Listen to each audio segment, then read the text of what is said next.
At night, our backyard is pitch black, so we have to turn on the light when we let our dogs out. While shopping at Costco last year, we found a solar motion-activated LED light on clearance. We immediately got it, as we no longer have to turn on the light every time my dog goes out, and it also doubles as a security light. One night, the light popped on and I looked outside to find a cat on the deck. A neighbor's cat? I didn't know until I saw that cat eating the small poop that our dog had accidentally done.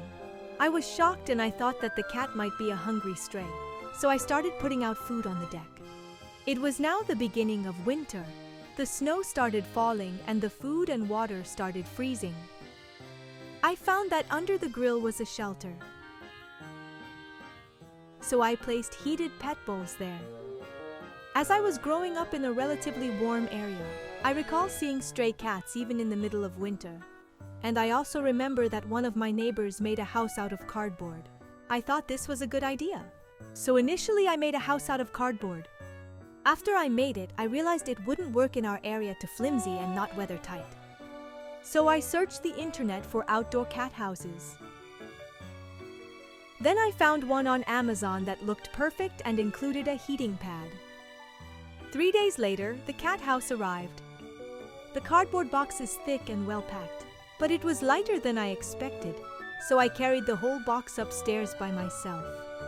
I was a little worried about its durability, but I knew that it would be definitely better than the cardboard house I had made.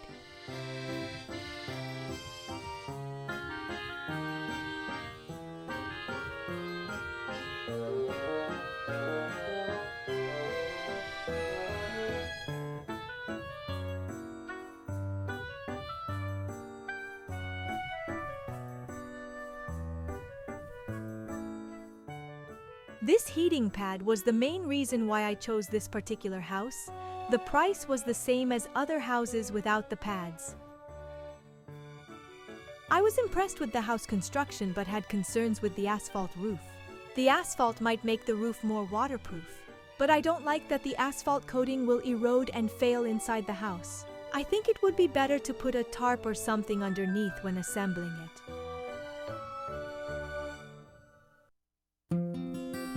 So I started to assemble the cat house, hoping that the cat would be just a neighbor's cat. My husband grew up in this area, and he saw me rushing to assemble the house, being worried about the cats, and told me, "Don't worry, I used to feed stray cats in the winter, and they came through the winter just fine." Well, being that I have never owned a cat before, I researched stray cats and cat houses. I read that some stray cats will not go inside unless they have a way to escape, because they think it's a trap or something. So it certainly makes sense that they will not come in if there is no escape route. But on the other hand, adding the escape route would also cold air in. That's both a good thing and a bad thing.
These supplied screws were a little too short to hold the roof in place, so I replaced them with 25mm stainless steel screws.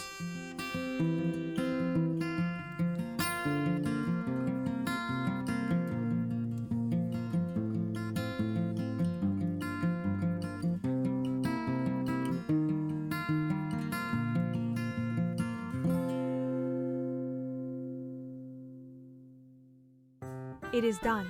Overall, assembly was super easy and quick.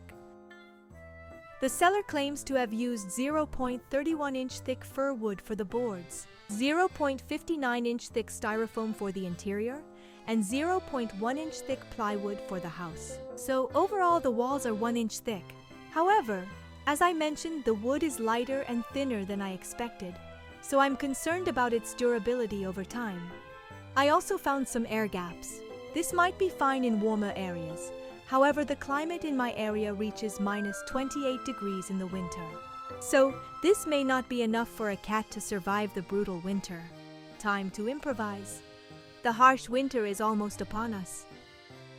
Next, I will show you the process of insulating the cat house by using cardboard and styrofoam that came with the cat house and supplement with items from a dollar store. Stay tuned for the next video. If you like this video, please click the like button and subscribe to my channel. Thank you for watching.